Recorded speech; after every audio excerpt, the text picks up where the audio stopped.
नमस्कार दोस्तों, मैं हूं सुष्मिता मिश्रा। आप देखना शुरू कर चुके हैं 4 PM न्यूज नेटवर्क। क्या हुआ जब जंतर मंतर पर खाना बांटने वाले जुनैद भाई की आंखों पर पट्टी बांधकर उठा ले गई पुलिस। कैसे जुनैद को खाना खिलाने की दी गई सजा और कैसे अपनी पहचान को लेकर जुनैद हो रहे हैं प्रताड़ित। दोस्तों, 25 जुलाई की दोपहर को जैसे ही ये खबर सामने आई कि शिक्षा मंत्री धर्मेंद्र प्रधान ने अपने पद से इस्तीफा दिया है तो पूरे देश भर में एक खुशी की लहर दौड़ पड़ी। जंतर मंतर पे जहां 36 दिनों से प्रदर्शनकारी धरना दे रहे थे, वहां लोग अचानक जश्न मनाने लगे। लोग खुशी से नाचने लगे। किसी के चेहरे पर खुशी की हंसी थी तो किसी के आंखों में खुशी के आंसू। हर कोई झूम रहा था। क्या बच्चे, क्या बूढ़े और जवान, हर कोई एक दूसरे को गले लगाकर बधाई दे रहा था। मिठाइयां बांटी जा रही थी। लेकिन इसमें से एक चेहरा जो वहां से गायब था वो था मोहम्मद जुनैद का। वह जुनैद जो पिछले 36 दिनों से प्रदर्शनकारी को खाना पानी बांट रहे थे, जो युवाओं के साथ डटकर खड़े थे और उनकी खिदमत में दिन रात लगे हुए थे। वही जुनैद जो हर किसी के लिए जुनैद भाई बन चुके थे। वही जुनैद जो बिना किसी का धर्म जाने हर किसी से दिल का रिश्ता बना बैठे थे। वो जुनैद भाई इस खुशी के मौके पर जंतर मंतर नहीं पहुंच सके। तो आखिर कहां थे जुनैद भाई? आखिर उन्होंने कैसे इतने बड़े पल को गवा दिया? तो इसका खुलासा भी अब हो गया है। दरअसल जुनैद भाई खुद ऑन कैमरा आकर अपनी दर्दनाक कहानी बताई है, जिससे साबित हो गया है कि इस देश में एक मुसलमान चाहे कितने भी नेक काम कर ले, चाहे कितना भी संविधान पर चल ले, अंत में उसकी पहचान ही उस पर भारी पड़ जाती है।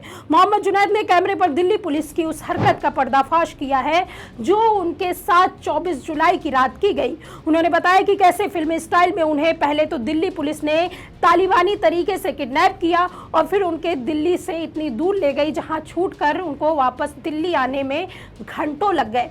तो जुनैद ने 24 जुलाई की रात को लेकर क्या खुलासे किया और क्यों और कैसे कैसे प्रदर्शन खत्म होने के बाद भी पुलिस जुनैद के पीछे पड़ी हुई है, सब बताएंगे आपको इस रिपोर्ट में। दोस्तों, जुनैद की कहानी जानने से पहले आप इस वीडियो को देखिए, जिसमें सहारनपुर की रहने वाली सुनीता अरोड़ा नाम की हिंदू महिला जो 180 किलोमीटर का सफर तय करके दिल्ली के जंतर मंतर पहुंची थी, सिर्फ इसलिए ताकि वो जुनैद के कंधों पर हाथ रखकर बस इतना कह सके कि बेटा, तेरी माँ सहारनपुर से तुझसे मिलने आई है। इसे सुनकर जुनैद भी अपनी भावनाओं को काबू नहीं रख पाए और वो रो दिए। उस दिन इस तस्वीर को देखकर ऐसा लगा कि इस देश में आज भी कुछ लोग हैं जो अपने धर्म जाति से उठकर आपस में मोहब्बत से रहना जानते हैं, जो नेताओं के नफरती भाषणों को एक कान से सुनकर दूसरे कान से निकाल देते हैं।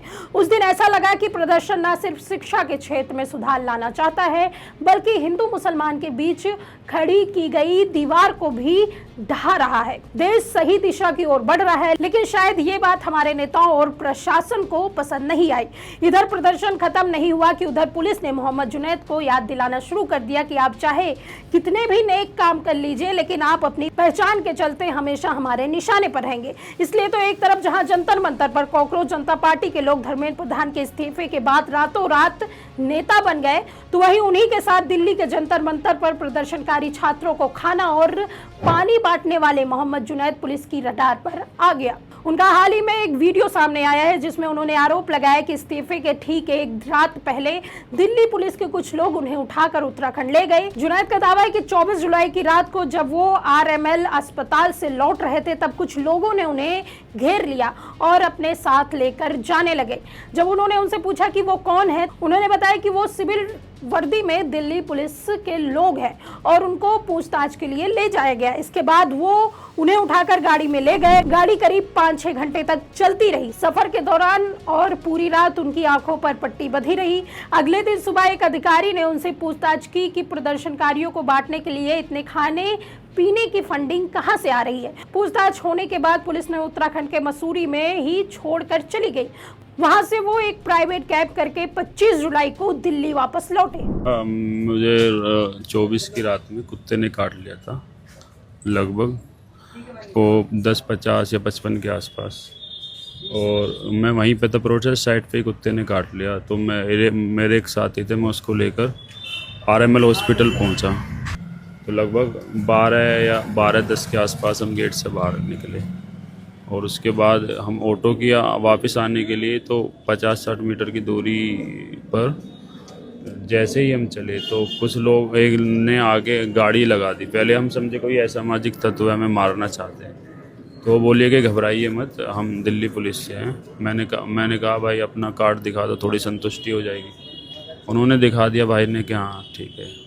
उन्होंने हमें मारा पीटा कुछ नहीं, सिर्फ आँखों से पट्टी बांध दी और नीचे की तरफ हमें कर दिया और कहीं पता नहीं कहाँ कौन से स्थान पर हमें ले गए। पूरी रात हमें वहाँ पर रखा गया कि हम सिर्फ 10 मिनट में छोड़ देंगे, हमारे कोई अफसर आएंगे और उनको संतोषजनक अगर उत्तर आप दे देते हैं तो आपको छोड़ देंगे, वरना तो फिर देखते हैं आगे क्या होता है। वहीं हम पूरी रात रहे, अफसर नहीं आए रात भर। उसके बाद सुबह को 10-11 साढ़े 11 के आसपास उनके साहब आए, उन्होंने हमसे बातचीत की, बहुत सारे सवाल किए कि फंडिंग कहाँ से आती है और क्या काम करते हो, क्यों इतना खाना कैसे बांट रहे हो। हमने कहा सब मिलजुल कर करते हैं, कोई स्विगी से जोमेटो से ये सब ऑर्डर करता है, कोई 10-20-50 पैकेट लोग खाना लाता है, कोई पानी लाता है, इस तरह से मिलजुल कर। हम तो सिर्फ मैनेज कर रहे हैं, हम अपने तो हम तो कुछ नहीं कर रहे। अनु के अच्छा फिर वो हमारे उत्तरों से संतुष्ट हो गए तो उन्होंने बोला कि इनको छोड़ दो। तो हमें गाड़ी में बिठाया, 5-6 घंटे तक हम गाड़ी में चलते रहे। उसके पश्चात जो है हम लगातार चलते रहे तो हमें उतारा गया जहाँ पर आँखों से पट्टी बनी थी। हम उनको देख नहीं पाए, ना पहचान पाएंगे, ना नाम पता है, क्योंकि हम उनको देख ही नहीं पाए। तो उसके बाद हमने किसी से पूछा जहाँ उतारा कि ये कौन सी जगह है, तो उन्होंने बताया कि उत्तराखंड मसूरी है। फिर हम वहाँ से कैब करके दिल्ली वापस आए। सर क्या सीजेपी आपको सपोर्ट कर रही है अभी? करना चाहिए उन्हें सपोर्ट, हम उनके साथ दिए हैं, लगातार उनके साथ संघर्ष किया है। तो लीगल टीम काम कर रही है उनकी, और रत्ना जी का फ़ोन भी आया था मुझे एक दो बार, लेकिन और इसमें विशेष रूप से ध्यान देना चाहिए, एक पूरी लीगल टीम बननी चाहिए और इसमें पूरा एक्शन होना चाहिए, हम ये चाहते हैं। किसी स्पोक पर्सन से बात हुई है आपकी? हाँ, रत्ना जी का फ़ोन आया था। उसके अलावा किसी से? हाँ, उसके अलावा किसी से कोई बात नहीं, कोई वो नहीं, किसी का कोई रेस्पॉन्स नहीं आया। आज सत्ता की आंखों में आंखें डालकर पत्रकारिता करना मुश्किल हो गया है। हम पर मुकदमे से लेकर चैनल को बंद करने का दबाव बनाया जा रहा है।